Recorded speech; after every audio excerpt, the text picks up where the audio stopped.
ഈ മഴയുള്ള രാത്രിയിൽ ഒരനുഭവം ഞാനിങ്ങനെ ഓഡിയോ പിടിക്കാനായിട്ട് വായിച്ചു. അപ്പം എന്ത് സുഖമായിരുന്നു എന്നറിയോ? അത് വായിക്കുമ്പോൾ തന്നെ ആ ചേച്ചിയുടെ കൂടെ നമ്മളൊന്നിച്ച് ഗുരുവായൂരിലേക്ക് അങ്ങോട്ട് പോവുകയാണ്. കണ്ണനെ എങ്ങനെയാണ് കൈപിടിച്ച് കയറ്റിയത് എന്ന് അറിയണ്ടേ? അതൊരു പ്രത്യേക ഫീലിംഗ് തന്നെയാണ്. അപ്പം വാട്സപ്പ് ഗ്രൂപ്പിലേക്ക് വരാം. എനിക്ക് അനുഭവം ഒരുപാട് അയച്ചു തന്നവരോട് ഞാൻ പറയുന്നത് എന്താണെന്ന് വെച്ച് കഴിഞ്ഞാൽ, പറ്റുമെങ്കിൽ നിങ്ങൾക്ക് മെമ്പർഷിപ്പ് എടുത്ത് ഗ്രൂപ്പിൽ അംഗമാവുക. അപ്പോൾ എനിക്ക് പെട്ടെന്ന് പറയാൻ സാധിക്കും. ഞാൻ പെട്ടെന്ന് നോട്ട് ചെയ്യുക. അല്ലാത്തതും ഞാൻ പറയുന്നുണ്ട്. ഇന്നൊരാളുടേത് അങ്ങനെ പറഞ്ഞിട്ടുണ്ട്. എങ്കിലും ശ്രമിക്കുക. അപ്പം എനിക്ക് പേര് സേവ് ആവും. അപ്പോൾ അങ്ങനെ അനുഭവങ്ങൾ പറയാൻ പറ്റും. അപ്പോൾ ഇത് പ്രീതി ഇതിനു മുമ്പേ ഒരു അനുഭവം അയച്ചു തന്നു എന്ന് പറഞ്ഞു. ചേച്ചിയാണോ അനിയത്തിയാണോ എന്നൊന്നും അറിയില്ലല്ലോ. അതുകൊണ്ട് ഞാൻ ചേച്ചീന്ന് അങ്ങോട്ട് വിളിക്കുകയാണ്. സാർ, എൻ്റെ പേര് പ്രീതി. ഞാൻ ത്രിമധുരം കുടുംബത്തിലെ ഒരു അംഗമാണ്. ഇതിനു മുൻപ് ഞാനൊരു അനുഭവം അയച്ചിരുന്നു. ആദ്യം പറയട്ടെ, പ്രീതി ചേച്ചി നമുക്ക് ഗ്രൂപ്പിൽ എല്ലാവർക്കും ഫെമിലിയർ ആയിട്ടുള്ളൊരു പ്രീതി ചേച്ചി ഉണ്ട് കേട്ടോ. ആ പ്രീതി ചേച്ചി അല്ല, വേറൊരു പ്രീതി ചേച്ചിയാണ്, പുതുതായിട്ട് വന്നാണ്. പലതവണ ഓർമ്മിപ്പിച്ചുവെങ്കിലും ഇതുവരെ സാറിന് അത് വായിക്കാൻ സാധിച്ചിട്ടില്ല. ഇപ്പോൾ എഴുതുന്ന അനുഭവമായിരിക്കും ആദ്യം എഴുതേണ്ടിയിരുന്നത്. അതാവും വായിക്കാൻ സാധിക്കാനത്. എല്ലാം കണ്ണൻ്റെ ഇഷ്ടം. 2025 ഫെബ്രുവരിയിൽ ഞാൻ പ്രഗ്നൻ്റായി. 5 മാസത്തിനുള്ളിൽ ഗുരുവായൂർ പോയില്ലെങ്കിൽ പിന്നെ ഉടനെ ഒന്നും പോകാൻ പറ്റില്ലല്ലോ എന്ന് വിഷമിച്ചിരിക്കുകയായിരുന്നു. കാരണം തുടർച്ചയായ ക്ഷീണം കാരണം എഴുന്നേറ്റ് നിൽക്കാൻ പോലും കഴിയുന്നില്ല. ഞാൻ ഹസ്ബൻഡിനോട് കാര്യം പറഞ്ഞു. എനിക്ക് ഗുരുവായൂർ പോകണം. വീട്ടിൽ ഞാനും മോനും ഹസ്ബൻഡും മാത്രമാണുള്ളത്. ഹസ്ബൻഡിന് പോകാൻ ആഗ്രഹമുണ്ട്. പക്ഷേ എൻ്റെ അവസ്ഥ വെച്ച് എങ്ങനെ പോകുമെന്നായി. ചേർത്തലയിൽ നിന്നും ഗുരുവായൂരിലേക്ക് കുറച്ച് യാത്രയുണ്ടല്ലോ. എനിക്ക് എന്താണെങ്കിലും പോകണമെന്ന് വാശി. എന്നും കണ്ണനോട് പറയും, എനിക്ക് ഉടനെ ഒന്ന് വരണമെന്ന്. അകത്ത് കയറണമെന്നില്ല കണ്ണ, കൊടിമരച്ചോട്ടിൽ നിന്നും ഒന്ന് കണ്ടാൽ മതി എന്ന് പറഞ്ഞു. ഹസ്ബൻഡിനോടും അങ്ങനെ പറഞ്ഞു. അങ്ങനെ ഹസ്ബൻഡ് സമ്മതിച്ചു. 2 മാസം കൂടി കഴിയട്ടെ, എന്നിട്ട് പോകാം എന്ന് പറഞ്ഞു. മോനും ഗുരുവായൂർ പോകാൻ ഒരുപാട് ഇഷ്ടമാണ്. അവനും ഹാപ്പി. അങ്ങനെ ജൂൺ ആദ്യം പോകാൻ തീരുമാനിച്ചു. ഹസ്ബൻഡിനെ ഒറ്റയ്ക്ക് കൊണ്ടുപോകാൻ ഒരു പേടി.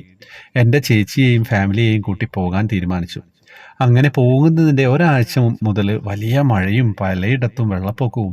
എല്ലാവർക്കും ആകെ ടെൻഷനായി. പോകുന്നതിൻ്റെ 2 ദിവസം മുൻപ് ഹൗസ് ഓണർ അതുവഴി വന്നപ്പോൾ ഹസ്ബൻഡ് ഗുരുവായൂരിൽ പോകുന്ന കാര്യം അദ്ദേഹത്തോട് പറഞ്ഞു. ആ ചേട്ടൻ കാര്യങ്ങൾ ചോദിച്ചു പോയി. വീട്ടിൽ ചെന്ന് രാത്രിയിൽ ഹസ്ബൻഡിനെ വിളിച്ച് പറയുക, 3 പാസ് എടുത്തിട്ടുണ്ട്, ക്യൂ നിൽക്കാതെ അകത്ത് കയറാമെന്ന്. സന്തോഷം കൊണ്ട് കണ്ണു നിറഞ്ഞു സാർ. ചേച്ചിയും ഫാമിലിയുമുള്ള കാര്യം ആ ചേട്ടനെ അറിയില്ലായിരുന്നു. ഹസ്ബൻഡ് പറഞ്ഞു, എനിക്കും മോനും ഒരാൾക്കും കൂടി കയറാം, ബാക്കിയുള്ളവർക്ക് ക്യൂ നിൽക്കാമെന്ന്. അങ്ങനെ തീരുമാനിച്ച് ഇവിടുന്ന് പോയിട്ടോ. സാർ, അത്ഭുതമെന്ന് പറയട്ടെ, തലേന്ന് വരെയുള്ള മഴയെല്ലാം കുറഞ്ഞു. യാത്രയ്ക്ക് ബുദ്ധിമുട്ടില്ലാതെ ഞങ്ങൾ പോയി. പോകുന്ന വഴി കൊടുങ്ങല്ലൂരും പോയി. ഗുരുവായൂർ ചെന്ന് പാസ് വാങ്ങാൻ ചെന്നപ്പോൾ സാർ വീണ്ടും അത്ഭുതം. എല്ലാവർക്കുള്ള പാസ് തന്നു. എൻ്റെ മോനുൾപ്പെടെ 7 പേർക്ക് പാസ് കിട്ടി. 3 പേരുടെ കാര്യമേ ആ ചേട്ടൻ പറഞ്ഞിരുന്നുള്ളൂ. പേര് പറഞ്ഞപ്പോൾ എത്ര പേരുണ്ടെന്ന് ചോദിച്ചു. എണ്ണം പറഞ്ഞപ്പോൾ ഒന്നും പറയാതെ പാസ് തന്നു. അങ്ങനെ ഞങ്ങൾ അകത്തേ ക്യൂവിൽ കയറി. കുറച്ചു നേരം കാത്തു നിൽക്കേണ്ടി വന്നു. എന്നെ നടുക്ക് നിർത്തി. മുൻപിലും പിൻപിലും ചേച്ചിയും ചേട്ടനും ഒക്കെ നിന്നുട്ടോ, ആരും തട്ടാതെ നിൽക്കാൻ. ഹസ്ബൻഡിന് നല്ല പേടിയുണ്ട്. മോനെ ചേച്ചിയുടെ ഹസ്ബൻഡിൻ്റെ കയ്യിലേൽപ്പിച്ച് എന്നെ മാത്രം നോക്കുകയാണ് എൻ്റെ ഹസ്ബൻഡ്. കൊടിമരച്ചൂട്ടിൽ അടുത്ത് മുതൽ നല്ല തിക്കും തിരക്കുണ്ട്. ഞാൻ ഭഗവാനെ പ്രാർത്ഥിച്ച് നിൽക്കുകയാണ്. കൊടിമരച്ചോട്ട് മുതൽ അകത്തേക്ക് കയറും തോറും എൻ്റെ മുൻപിൽ ഒരാൾക്ക് നിൽക്കാനുള്ള ഗ്യാപ്പുണ്ട്. മുൻപിലും പിൻപിലും തിക്കും തിരക്കിനും മാറ്റില്ല. പക്ഷെ എൻ്റെ മുൻപിലുള്ള ഗ്യാപ്പ് അങ്ങനെ തന്നെയുണ്ട്. അകത്തേക്ക് കയറിയപ്പോഴും ഭഗവാനെ കാണുന്നത് വരെയും ആ ഗ്യാപ്പ് അങ്ങനെ തന്നെയുണ്ട്.